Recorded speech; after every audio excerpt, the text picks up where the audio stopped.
Adrian sat in the back of the limousine, staring out of the tinted window as the city lights rushed past. To anyone watching from the outside, he looked like the picture of privilege. A young man in an expensive suit, riding in luxury with a driver ready to take him anywhere he wanted. But inside, Adrian felt the same heavy knot in his chest that he always carried. The weight of failure clung to him no matter how soft the leather seats were, no matter how smooth the car ride felt. At only 17, Adrian lived in a world most people could only dream about. His family mansion stood on top of a hill, with gardens so large they needed dozens of workers to keep them alive. He had the newest gadgets, private tutors, and even a personal chef who remembered his favorite meals. Yet all of this wealth only reminded him of how different he was from everyone else, and how far he had fallen from the one thing his father expected of him: success. His father, Richard Hale, was one of the most powerful men in the country. A billionaire businessman, he had built his empire from the ground up. Richard believed in discipline, sharp thinking, and winning at any cost. And he expected his only son to follow the same path. From the time Adrian could speak, his father told him he would one day take over the empire. But as the years went by, it became painfully clear that Adrian was nothing like him. Adrian struggled in school. While other students seemed to breeze through exams, he froze. Numbers swam in front of his eyes, words tangled in his mind, and no amount of private tutoring seemed to fix it. He had failed nearly every important test he had taken. Teachers whispered behind his back, wondering how a boy with every advantage could perform so poorly. His classmates mocked him, calling him the dumb prince. Even strangers, when they heard his name, expected brilliance, but found disappointment instead. Adrian often wondered if something was wrong with him. Late at night, lying in his enormous bedroom with its chandelier and velvet curtains, he would stare at the ceiling and feel a hollow ache inside. He thought about how hard he tried, studying until his eyes burned, copying notes, repeating lessons out loud. Yet nothing stayed in his head the way it should. Each failure made the next attempt harder, until eventually he felt like a bird trapped in a golden cage. Everything around him sparkled, but he couldn't fly. His father never shouted. Instead, Richard's disappointment was sharp and quiet, like a knife. After every failed test, Adrian was called into his father's office, a grand room filled with tall bookshelves and portraits of past leaders. His father would sit behind his heavy oak desk, look at the results, and then lift his eyes with a stare so cold that Adrian wished he had been shouted at instead. "Another failure," Richard would say in his deep voice. "Do you realize what this means? Do you understand how much the Hale name depends on you?" Adrian wanted to explain, to tell him that he wasn't lazy, that he really was trying, but the words always stuck in his throat. In his father's eyes, effort meant nothing without results. And so Adrian left those meetings with his shoulders heavy, carrying not only his own shame, but also the crushing weight of his father's expectations. At school, things weren't easier. His classmates saw him as privileged, someone who didn't deserve sympathy. When he failed another math test, a boy sitting behind him whispered, "Guess money can't buy brains." Laughter spread around the room. Adrian kept his eyes on the desk, his ears burning. He didn't want to cry, not in front of them, not again. The teachers, though polite, carried disappointment in their voices. "You have potential, Adrian," one said gently. "You only need to focus." But Adrian had been focusing all his life, and nothing changed. Sometimes he wondered if he should just give up completely. He had no dreams of his own, no fire that pulled him forward. The only dream in his life belonged to his father, the dream of a strong successor.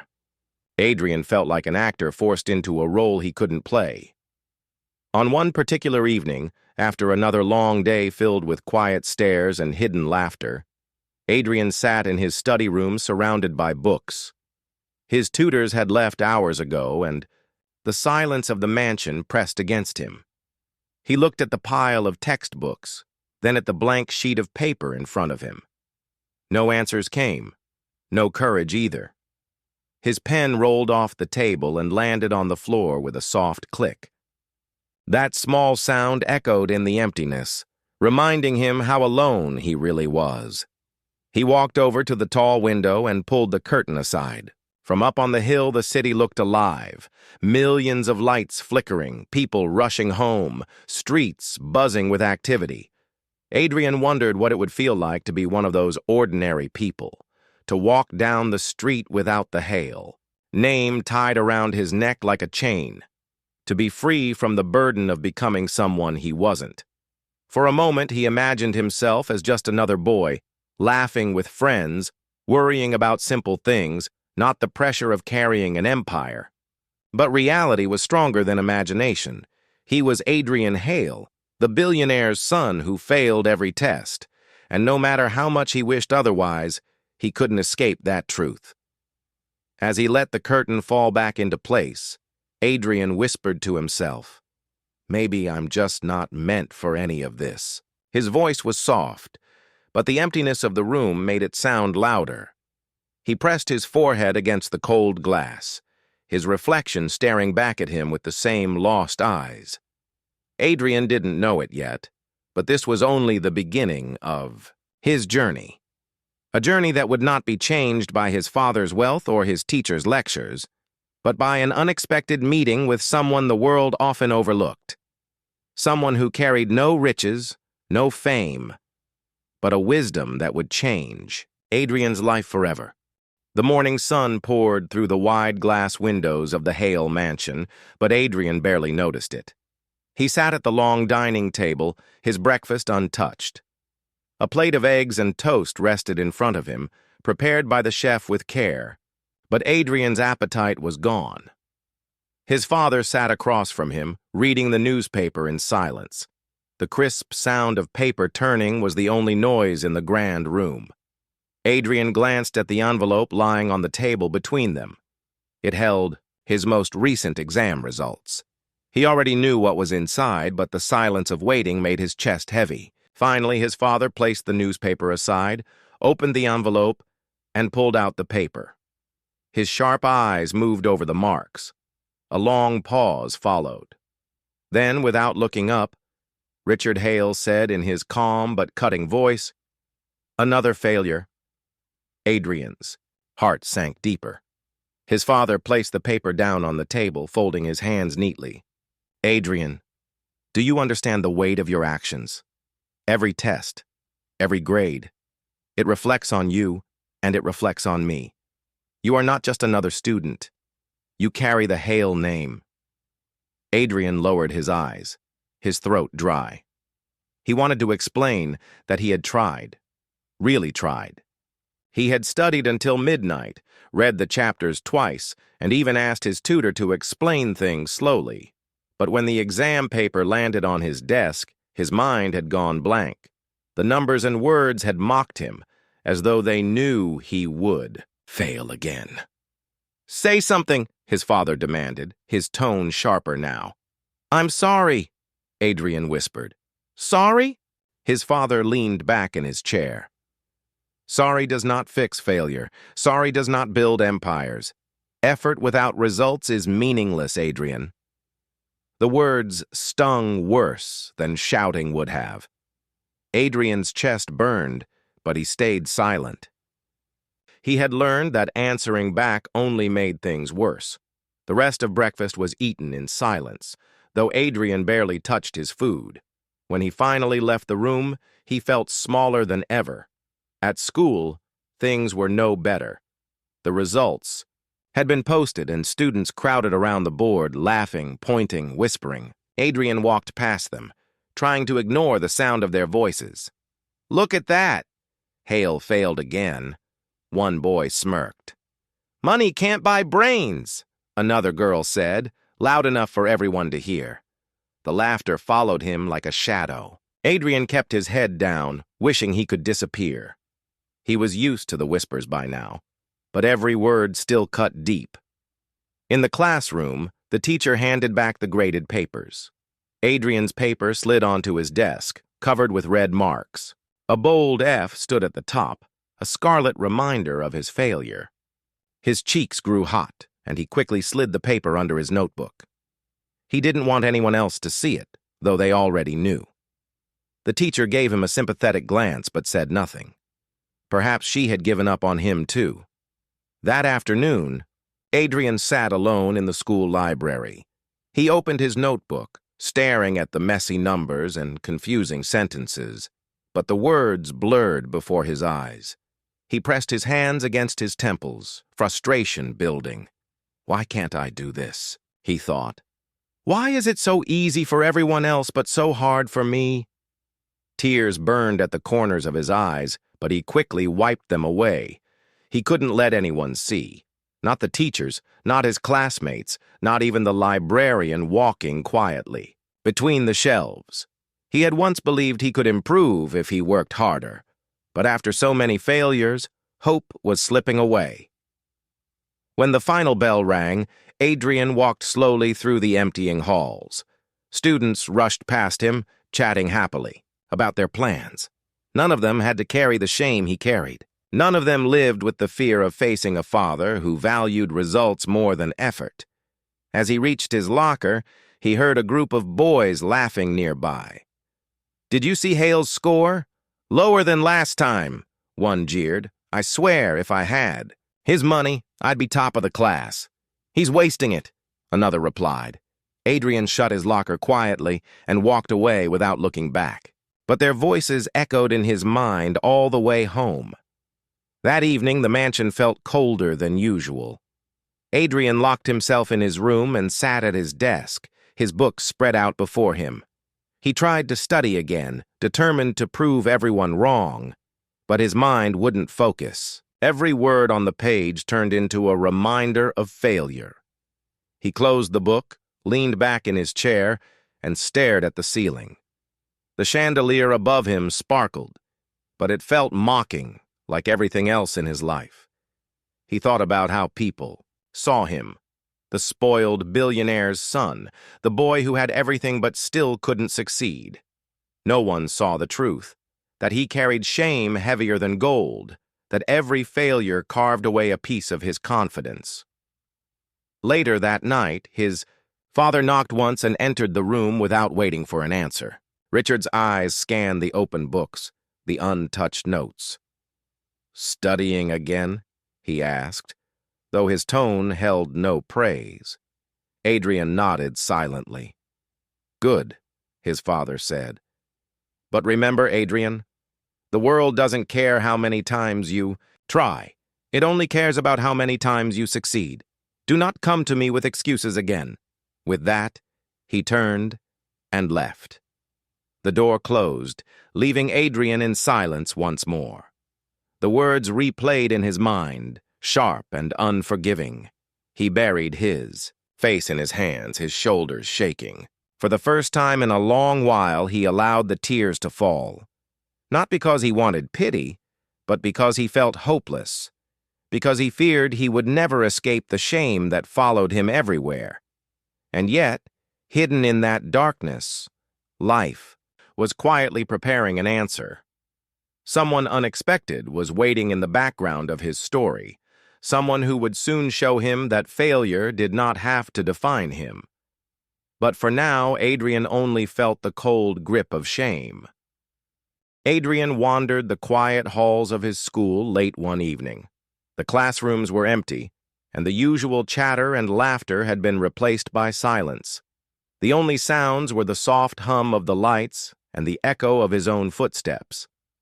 He didn't know why he was still at school after hours. Perhaps he thought that if he stayed long enough, answers would magically appear, or maybe he just wanted to escape the suffocating walls of his mansion for a few hours. He clutched his notebook, filled with failed attempts at understanding lessons, and sighed. His mind was a storm of frustration and doubt. Why can't I get it right? Why is it so easy for everyone else? He felt trapped, as if life had given him a puzzle with pieces that refused to fit. As he turned a corner near the gym, He noticed a man quietly sweeping the floor. Mr. Lewis, the school janitor, was a tall, calm figure with dark skin and gentle eyes. He hummed softly while moving the mop back and forth in steady rhythm. Adrian had seen him many times before, but he never really paid attention. Students often ignored him, and teachers treated him politely but without much thought. But tonight, Adrian felt drawn to him. Perhaps it was the calmness in his presence, or maybe it was the contrast between the janitor's quiet confidence and the chaos swirling in Adrian's mind. Adrian stopped and watched him mop for a moment, unsure why. He felt compelled to speak. "Why do I keep failing?" Adrian blurted out, his voice trembling. "No matter how hard I try, it's never enough. I don't understand." Mr. Lewis paused and looked at him. His eyes were warm, not judging, not questioning, just calm. "Come with me," he said softly, setting the mop against the wall. Adrian followed him into the empty library, where rows of books towered over them, quiet witnesses to the boy's despair. "Sit," Mr. Lewis said, gesturing to a table in the corner. Adrian did as he was told, feeling a little awkward. The janitor pulled up a chair opposite him. "You've been struggling," Mr. Lewis began. "I've seen you in the hallways, in the classrooms, frustrated and tired. You feel like the world expects you to be perfect, don't you?" Adrian nodded, unable to find the words. He had never talked to anyone like this before. Not a friend, not a tutor, not even his own father. "You know," Mr. Lewis continued, "failure is not the end. It's just a step. The problem isn't that you're failing tests. It's that you've been trying to memorize answers instead of understanding the questions. You've been chasing results, not learning." Adrian blinked, surprised. He had heard phrases like that from teachers, but they never made sense to him. Mr. Lewis wasn't giving him a lecture or pointing out what he did wrong. He was explaining things in a way that felt simple, real, and possible. "I don't understand," Adrian admitted quietly. "I've tried everything. Tutors, notes, studying every night. Nothing works. I feel broken." Mr. Lewis shook his head gently. "You're not broken. You've just been looking at the wrong thing. You see, life, and even tests, don't measure your worth. They measure how you approach problems. You've been afraid of failing, so you focus only on the grades. That fear blocks you. It keeps your mind from thinking clearly." Adrian leaned back in his chair, thinking about the words. They made sense in a way no one else's advice had. "So, what should I do?" he asked softly. "Start small," Mr. Lewis said. "Understand one thing at a time. Don't worry about being perfect. Focus on progress. That's the secret most people miss. You can memorize everything and still fail because you don't truly understand.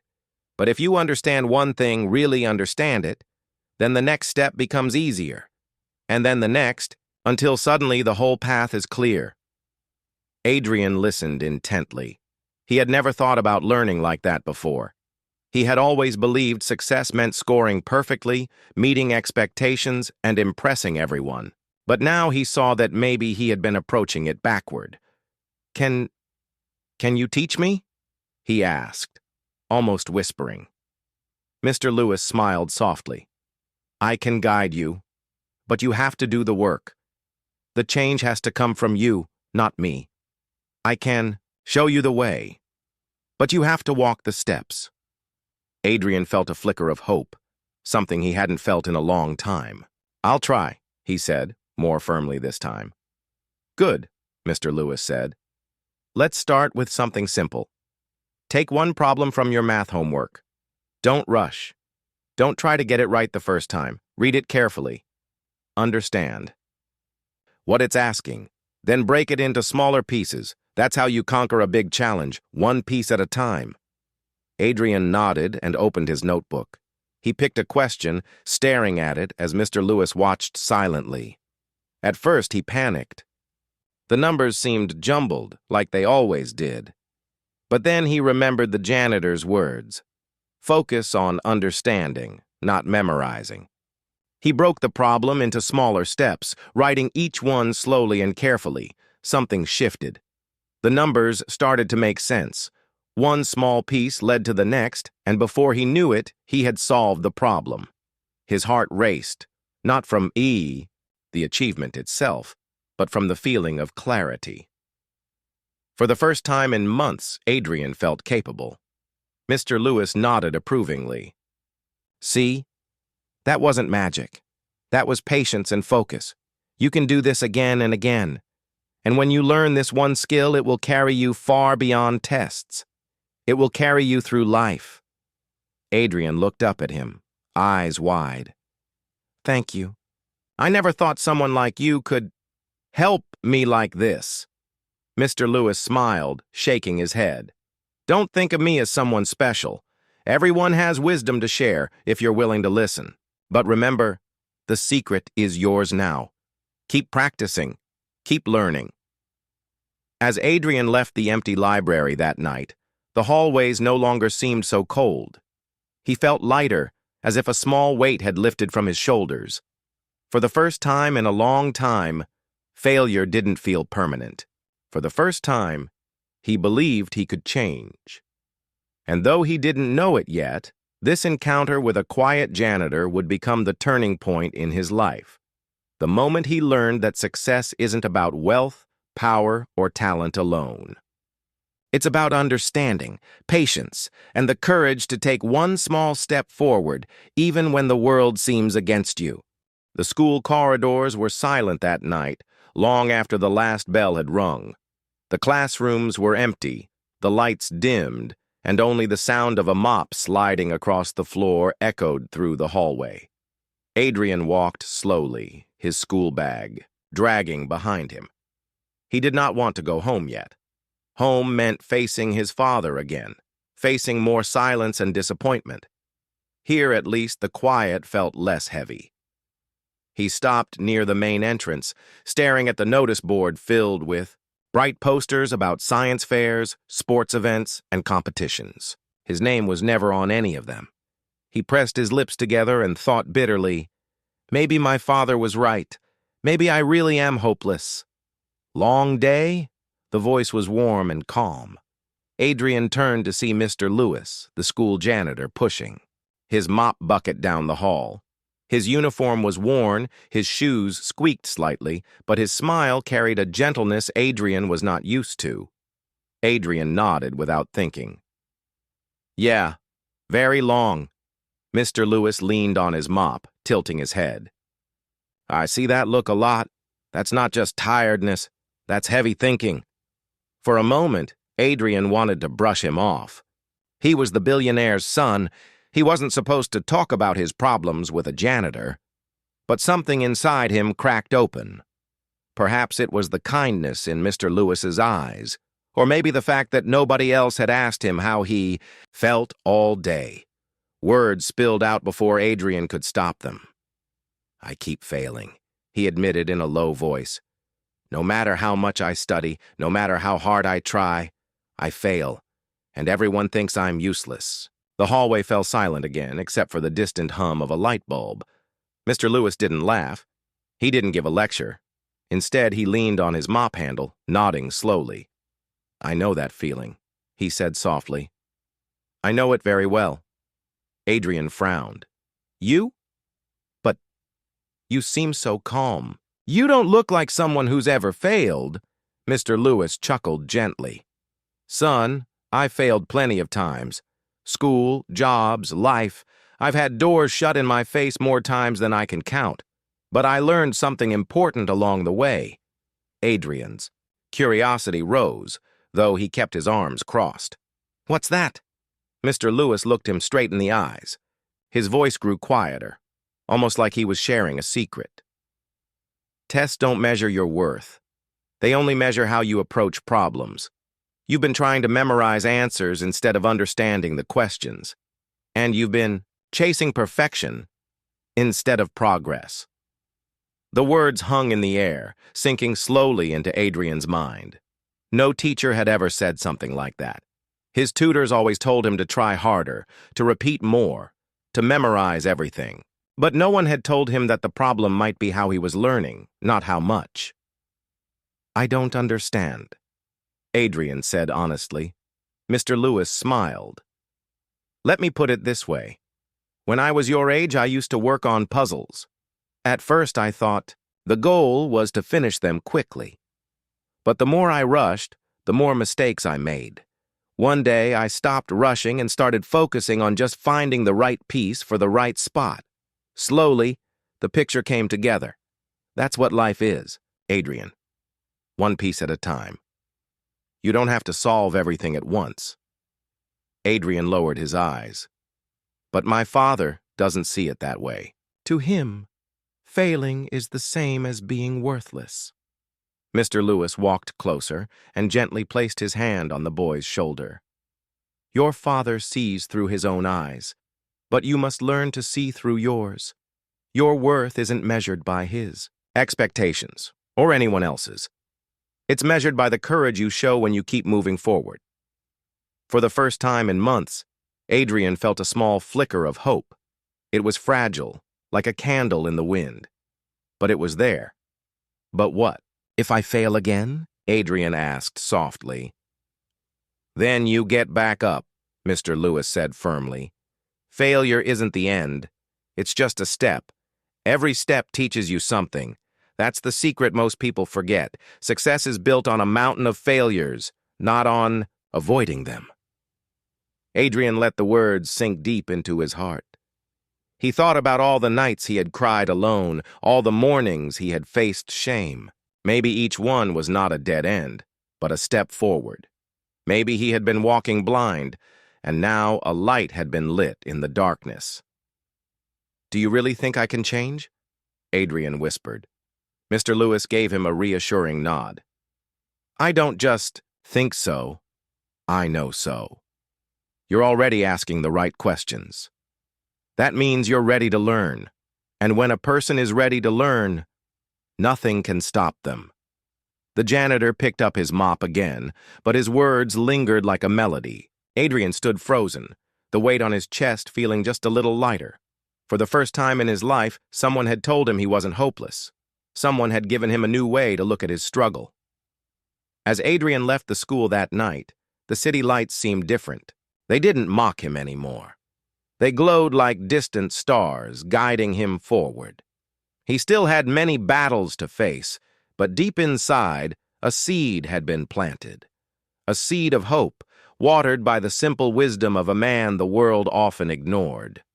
Adrian didn't know it yet, but that small seed would grow into something powerful, something that would one day change not only his grades, but his entire life. The next morning, Adrian woke up earlier than usual. Sunlight streamed through his curtains, but for once it didn't feel mocking. He sat at his desk, staring at the pile of books in front of him. Normally, he would have felt overwhelmed at the sight of them, but now Mr. Lewis's words from the night before echoed in his mind. One piece at a time. Adrian opened his math book. Instead of rushing through the entire chapter, he picked only one problem and studied it carefully. At first, his hands shook with frustration. His old habit was to panic when the answer didn't come quickly. But this time, he took a deep breath. He broke the problem into smaller parts, just like Mr. Lewis had said, and slowly, very slowly, the answer began to make sense. When he finally wrote down the solution, it wasn't perfect. He had made a few mistakes along the way, but for the first time he understood why those mistakes had happened. He didn't feel hopeless. He felt curious. A small smile tugged at his lips. It was only one problem, but it felt like a step forward. At school, Adrian carried this new thought with him. He still sat quietly in the back of the classroom, but now he listened differently. Instead of trying to remember every single word the teacher said, he focused on the main idea. He scribbled short notes in his own words, not just copied sentences. During lunch, he even pulled out his notebook and tried to explain one of the lessons to himself. His handwriting was messy, but his heart felt steady. For once, he wasn't studying out of fear of failure. He was studying to understand. Of course, the teasing from classmates hadn't stopped. "Still wasting your time, Hale?" one boy sneered, glancing at Adrian's open notebook. "Give up. You'll never get it."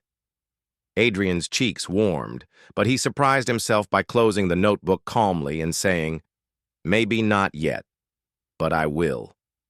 The boy laughed and walked away, but Adrian stayed quiet, his heart beating fast. He wasn't used to answering back, but this time it felt different, not angry, just firm.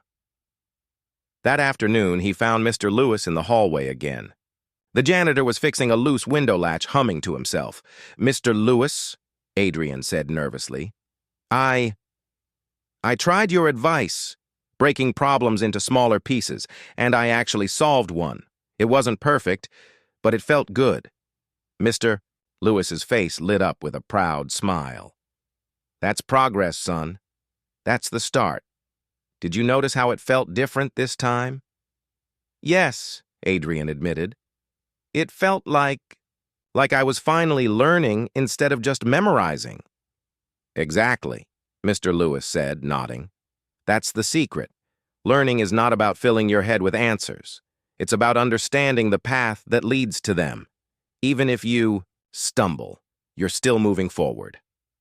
Adrian stood straighter, a quiet pride blooming inside him. The days turned into weeks, and little by little, Adrian began to see change.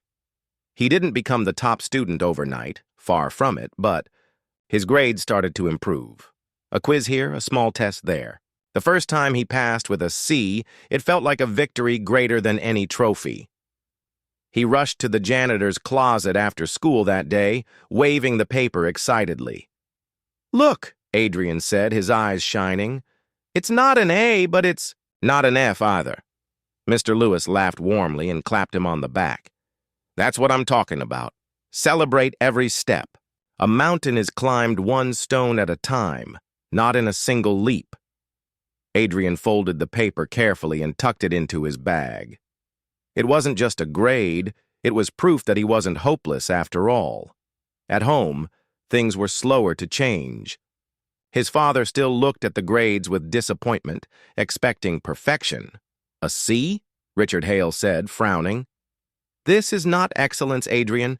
You must do better." But this time, Adrian didn't crumble inside. He nodded respectfully, then returned to his room. Deep down, he knew something his father didn't understand. Improvement mattered, even if it was small. Late at night, as he worked through another set of problems, he whispered to himself, "Progress, not perfection." The words became his quiet shield, protecting him from despair.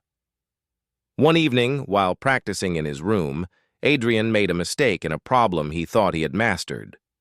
His first instinct was to slam the book shut in frustration, but then he remembered Mr. Lewis's calm voice. "Every mistake is a teacher. Listen to it." So he leaned back, studied the mistake, and traced his steps carefully.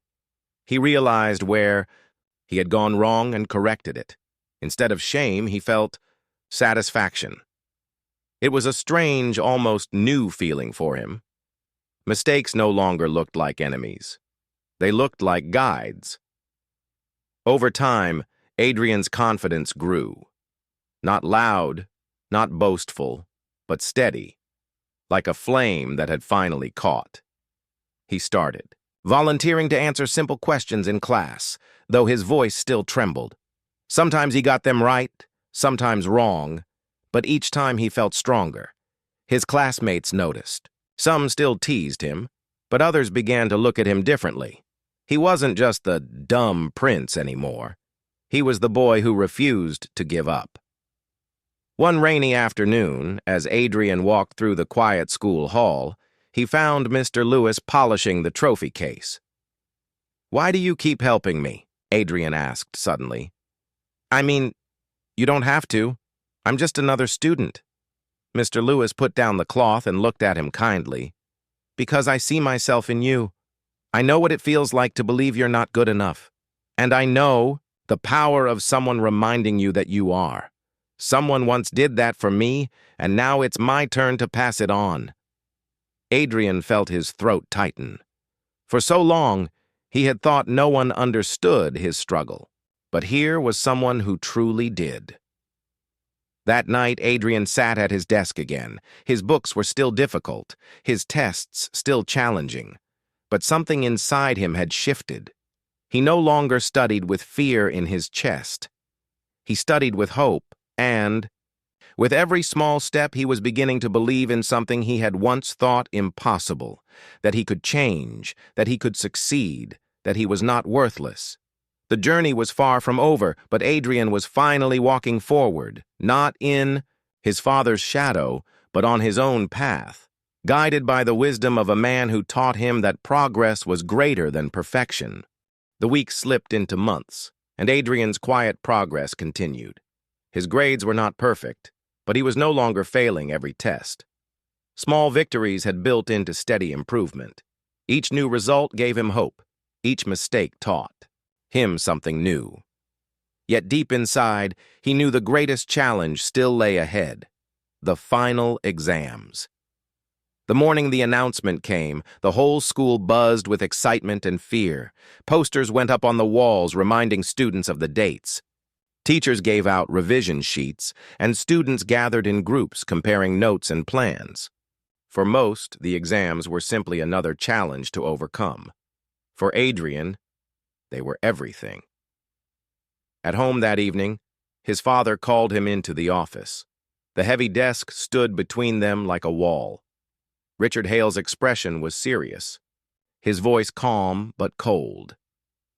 "Adrian," he said, "these finals will decide your future. I have tolerated your failures long enough.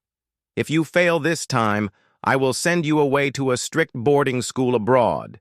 You will not waste your life, even if it means taking you out of my sight."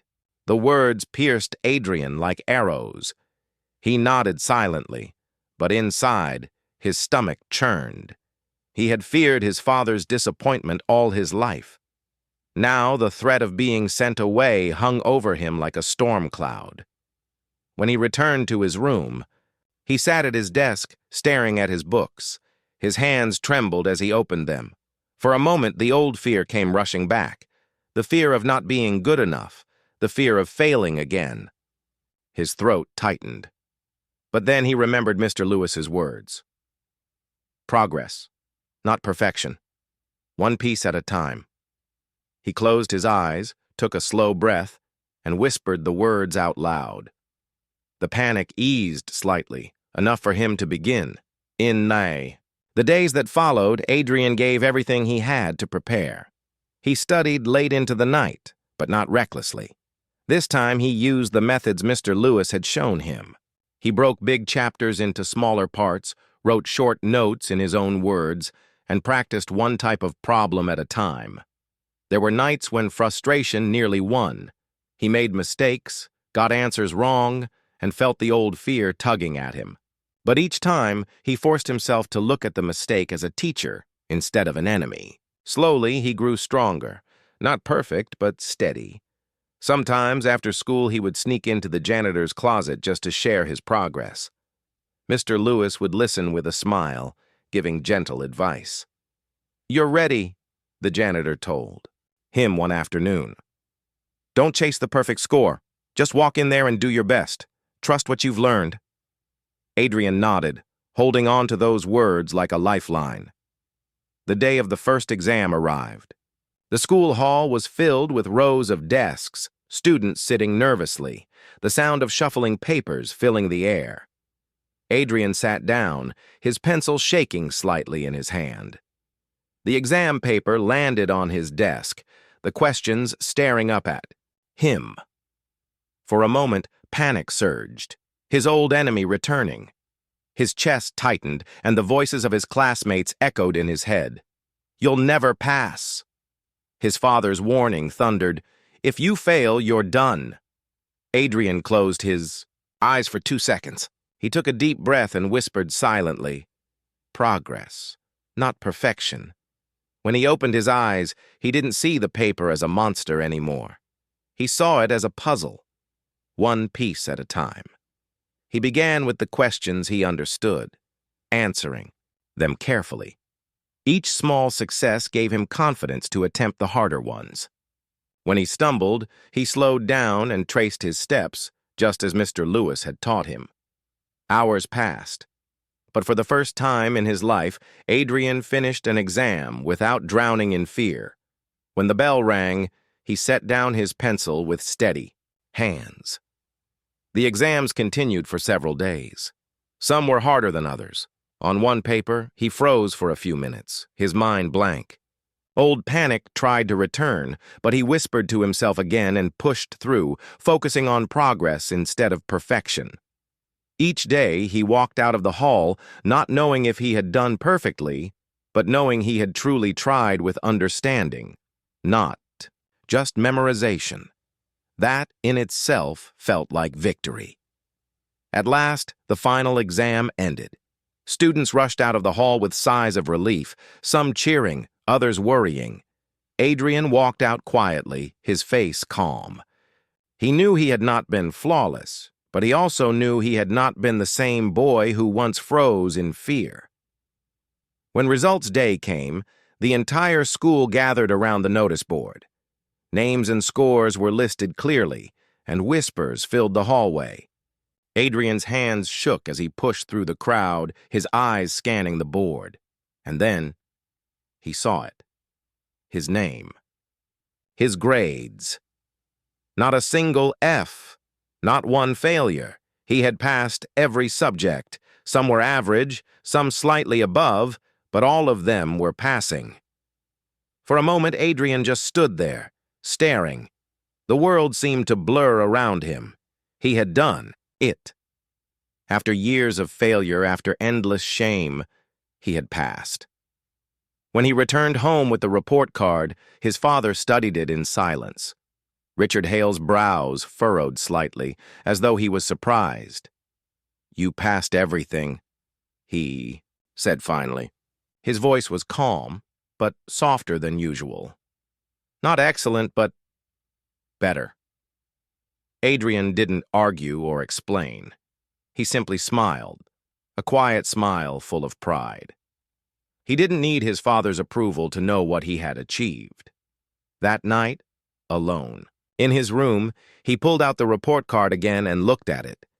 It wasn't perfect, but it was proof of his journey, proof that he had changed, and as he placed it carefully in his drawer, he whispered to himself, "This is only the beginning." Adrian didn't know what the future held. There would be harder challenges, more obstacles, and more moments of doubt. But he also knew he carried a secret that would never leave him, a lesson more powerful than wealth, more valuable than gold, a lesson taught by a janitor who had shown him that progress was greater than perfection, and that failure was not the end but the first step to success. And with that secret in his heart, Adrian was ready for whatever test life would give him next. Adrian sat quietly in his room that evening, the final exam results still fresh in his mind. He had passed every subject, not with perfect grades, but with success he had once thought impossible. The weight of years of shame and disappointment had begun to lift. For the first time in his life, Adrian felt proud of himself, not because his father would approve, but because he had faced his fear and overcome it.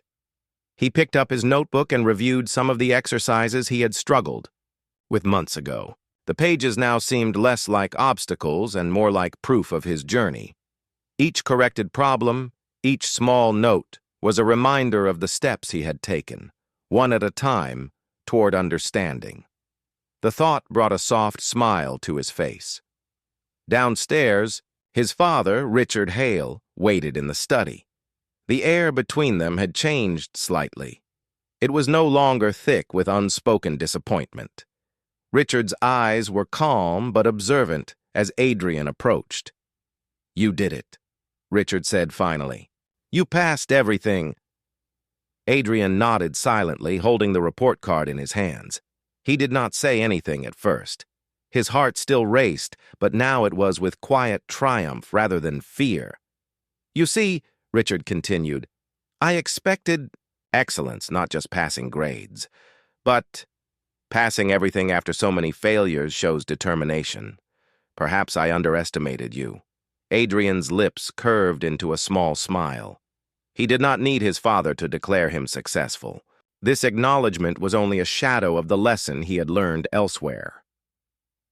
That night, Adrian could not sleep.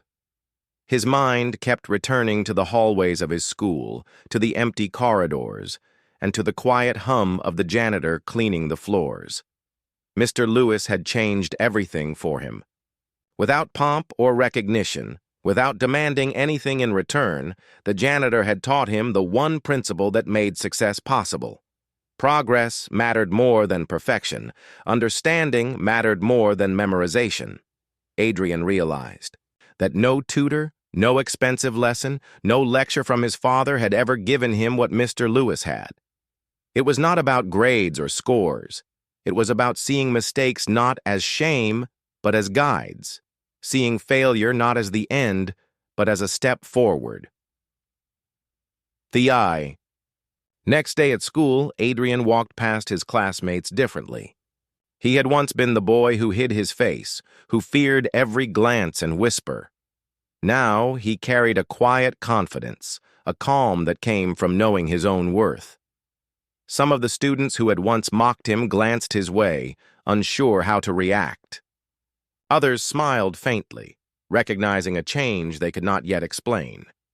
Adrian made his way to the janitor's closet. Mr. Lewis was there, polishing a floor as usual. When he saw Adrian, his eyes lit up. "You did it, Adrian," Mr. Lewis said, warmly. "I knew you could," Adrian smiled. "I couldn't have done it without you. You taught me how to see learning differently. How to face mistakes without fear, how to move forward one step at a time." Mr. Lewis shook his head gently. "I only showed you the path. You walked it yourself. That is the secret most people never learn. Knowledge, money, tutors, they can help, but the courage to try and learn, that comes from inside." Adrian nodded, feeling a deep sense of gratitude. He realized he would never forget this lesson. No matter where life took him, no matter how wealthy or powerful he became, the wisdom of Mr. Lewis was priceless. At home that evening, Adrian's father approached him again. Richard Hale studied his son, the expression on his face softer than before. "You've grown," he said simply. "Not just in grades, but in something else. Confidence, determination." Adrian thought about replying, about telling his father the secret of the janitor who had taught him to value understanding over perfection. But he paused. Some lessons were not meant to be measured in words or explained for approval. They were meant to be carried silently, shaping the person inside. Instead, Adrian smiled and said, "Thank you, Father. I've learned a lot." Richard nodded, satisfied enough for now. He could see the change in his son, even if he did not know the full story. In the days that followed, Adrian's life began to change in small but meaningful ways. He approached his studies differently, no longer paralyzed by fear. He spoke more confidently in class, asked questions without shame, and even helped a few struggling classmates with their work. Each step forward strengthened his self-belief, yet Adrian remained humble. He never boasted about his achievements. He knew that the real victory was not in the grades themselves, but in the lesson he had learned.